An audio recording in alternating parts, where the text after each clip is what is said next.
Hello, my name is Simonize, and welcome to another Simonize guide video. Today, I've got your Naxxramas boss guide for Anubrekhan.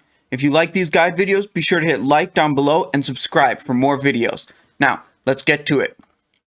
Anubrekhan has 3 abilities that you need to worry about as a rogue.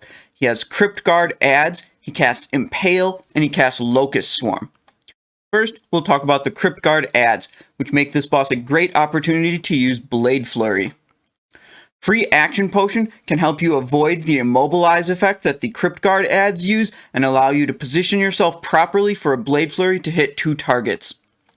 When you use Blade Flurry, you want to use all your other cooldowns at the same time to get the most value out of them while you're hitting 2 targets with Blade Flurry.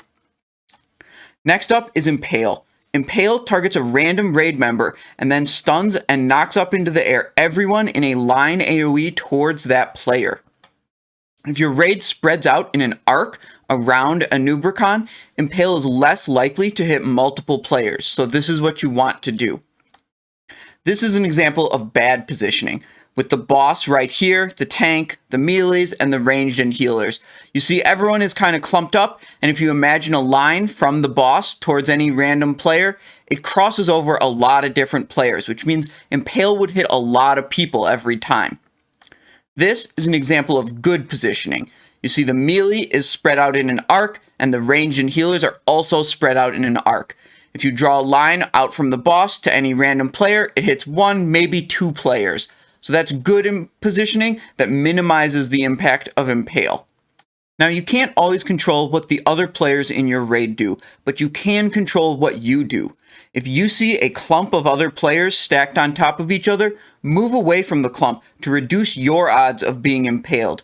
You can rotate around the boss to still be attacking from behind, but not be in that clump. Now the last ability you'll have to worry about is called Locust Swarm. If your raid doesn't kill the boss very quickly, it will cast Locust Swarm and go into Locust Swarm mode for about 30 seconds.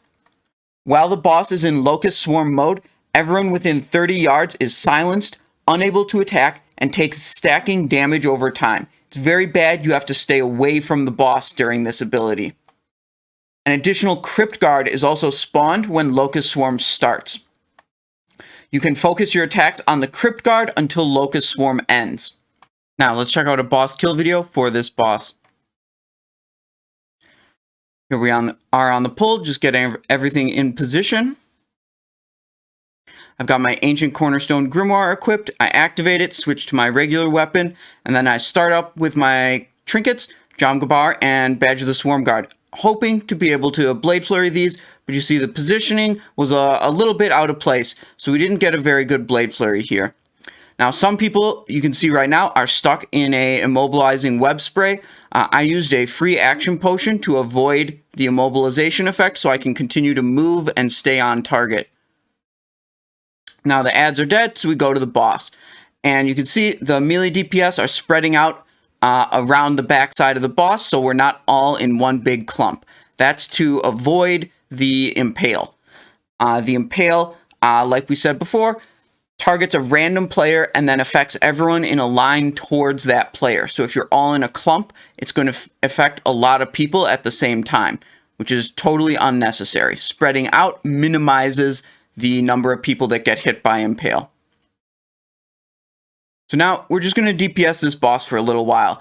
This is one of our very early boss kills. I had to go back to one of our first clears of Naxxramas.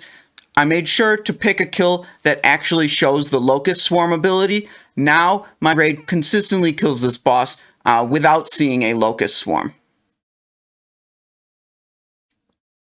So here comes the Locust Swarm. You get a little cast bar, so you get a little bit of warning, and then you got to run away because you don't want to be anywhere near the boss while it's doing Locust Swarm. The boss gets kited around one side of the room, and all the DPS handle the Crypt Guard. You see it immobilized us again, but it's still in position. I'm still able to attack, so I don't need to worry about that immobilize right now. I do have improved sprint and vanish to be able to break up those immobilizes if they are relevant. Now the Locust Swarm is ended, the boss is on the other side of the room, so we just go back to the boss, continue DPSing. A nice refresh on the Slice and Dice there with just a fraction of a second remaining on the previous Slice and Dice cast. That's exactly how you want to do it. I get a second activation of Jomgabar and Blade Flurry here right at the end of the boss, which is nice.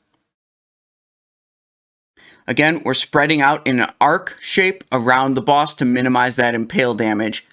And there you go, boss is down. We just clean up some corpse scarabs, and then we're done. Thanks for watching the Simonize Show. If you haven't already, be sure to hit that subscribe button. Can't wait for more sweet videos? Links are on screen that you can watch right now. Be sure to join the Discord server and pop by on Twitch to catch me live. Links to both are in the video description. Thank you for watching and have a great day.